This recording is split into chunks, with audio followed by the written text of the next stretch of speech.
1971 সালে আমরা তখন ধরে নিয়েছিলাম যে আমরা একটা সত্যিকার অর্থেই গণতান্ত্রিক রাষ্ট্র, গণতান্ত্রিক সমাজ পাব।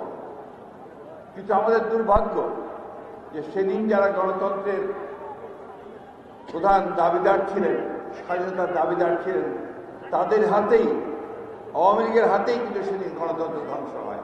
আজকে একটা সংগ্রামের মধ্যে দিয়ে, আত্মত্যাগের মধ্যে দিয়ে আমরা একটা অন্তর্বর্তীকালীন সরকার পেয়েছি। এই অন্তর্বর্তীকালীন সরকারের কাছে জনগণের প্রত্যাশা আকাশচুম্বী। যে 16 বছর ধরে আমরা যারা গণতন্ত্রের জন্য সংগ্রাম করছি, আমরা অত্যন্ত নির্যাতিত হয়েছি, নিপীড়িত হয়েছি। আমাদের প্রায় 700 ভাই বোন তারা গুম হয়ে গেছে, সেই আয়না ঘর হয়েছে। আমাদের মায়ের ডাকে ছেলেমেয়েরা এখনো খেতে বেড়াচ্ছে, সেই ছোট্ট শিশুটি এখনো তার বাবাকে খুঁজছে।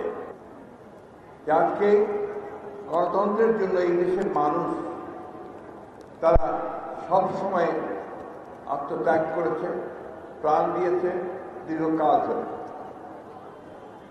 আমরা যখন স্বাধীন হয়েছি 1971 সালে, আমরা তখন ধরে নিয়েছিলাম যে আমরা একটা সত্যিকার অর্থেই গণতান্ত্রিক রাষ্ট্র, গণতান্ত্রিক সমাজ পাব। কিন্তু আমাদের দুর্ভাগ্য যে সেদিন যারা গণতন্ত্রের প্রধান দাবিদার ছিলেন, স্বাধীনতার দাবিদার ছিলেন, তাদের হাতেই, আওয়ামী লীগের হাতেই কিন্তু সেদিন গণতন্ত্র ধ্বংস হয়। তারা 1975 সালে একদলীয় শাসন ব্যবস্থা বাকশাল প্রতিষ্ঠা করে। এ কথা আমাদের ভুললে চলবে না, এ কথা বারবার মনে করতে হবে। এই দলটি আবার 2007 সালে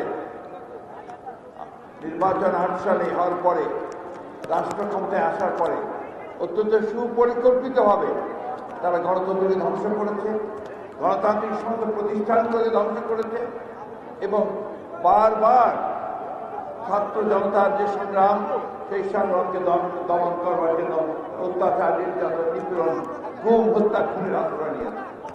তারই ফলশ্রুতি হিসাবে আজকে আমরা এখানে দেখতে পাচ্ছি যে বিগত জুলাই ম্যাসাকার, তারও পূর্বে 16 বছর ধরে এই দেশের মানুষ, এই দেশের গণতান্ত্রিক মানুষ তার লড়াই করেছে, সংগ্রাম করেছে, প্রাণ দিয়েছে, ত্যাগ স্বীকার করেছে।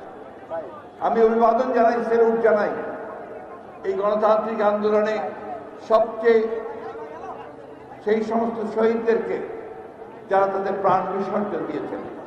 আমি অভিবাদন জানাই আমাদের সামনে যে সমস্ত ভাইয়ের আহত হয়েছেন, পঙ্গু হয়েছেন, তাদেরকে আমি অভিবাদন জানাই, সেলুট জানাই গণতন্ত্রের আপসহীন নেত্রী, দেশনেত্রী বেগম খালেদা জিয়াকে, যিনি কোনোদিন গণতন্ত্রের প্রশ্নে কোনো আপোষ করেননি, মাথা নোয়াননি। দীর্ঘ 6 বছর কারাভোগ করার পর ছাত্র জনতার আন্দোলনের মধ্য দিয়ে তিনি মুক্ত হয়েছেন। আজও তিনি অত্যন্ত অসুস্থ। আমি অভিবাদন জানাই আমাদের ভারপ্রাপ্ত চেয়ারম্যান জনাব তারেক রহমানকে, যিনি মিথ্যা মামলায় নির্বাসিত হয়ে বিদেশে থেকেও এই দীর্ঘ বছরগুলোতে এখানে গণতন্ত্রের সংগ্রাম করেছেন, সহযোগিতা করেছেন, নেতৃত্ব দিয়েছেন। প্রিয় বন্ধুগণ, আজকে আমরা সবাই বলছি যে আমরা স্বাধীন হয়েছি। হয়তো স্বাধীন হয়েছি, হয়তো হয়েছি যে এখনো চতুর্দিকে নাগিনীরা ছড়াইছে নিঃশ্বাস। সেই তাদের চক্রান্ত তারা বিভিন্নভাবে ছড়াচ্ছে এবং আমাদেরকে বিভক্ত করবার চেষ্টা করছে। আজকে একটা সংগ্রামের মধ্যে দিয়ে, আত্মত্যাগের মধ্যে দিয়ে আমরা একটা অন্তর্বর্তীকালীন সরকার পেয়েছি। এই অন্তর্বর্তীকালীন সরকারের কাছে জনগণের প্রত্যাশা আকাশচুম্বী।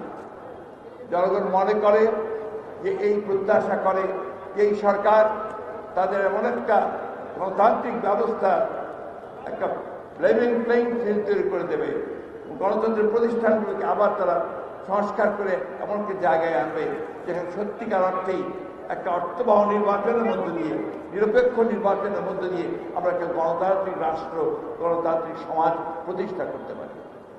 আমি অনুরোধ করব এই ইন্টারিম গভর্নমেন্টের কাছে যে আজকে আমার যে সমস্ত ভাইরা পঙ্গু হয়েছেন, আজকে যারা নিহত হয়েছেন এই 16 বছর ধরে এবং বর্তমানে এই আন্দোলনে, তাদের সকলকে রাষ্ট্রের তরফ থেকে তাদের ক্ষতিপূরণ দিতে হবে এবং তাদেরকে ভাতা দিতে হবে, প্রদান করতে হবে।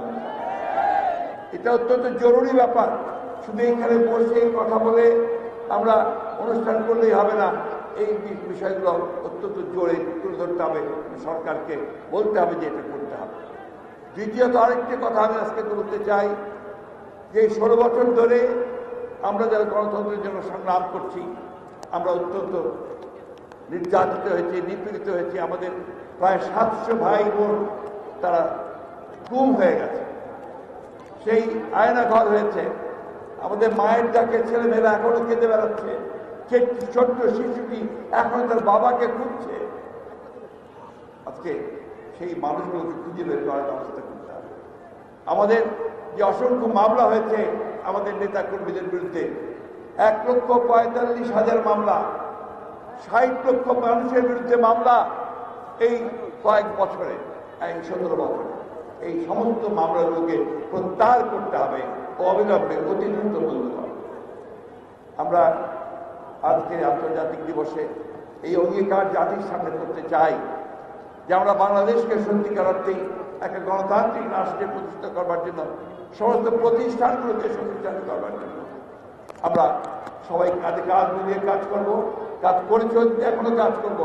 তবে আমাদের একটাই শুধুমাত্র সতর্ক থাকতে হবে, চক্রান্তের মধ্য দিয়ে আমাদেরকে কেউ যেন আপনার বিপথে নিয়ে যেতে না পারে, আমাদের কোনো মতেই সেই লক্ষ্য পথ না হারায়।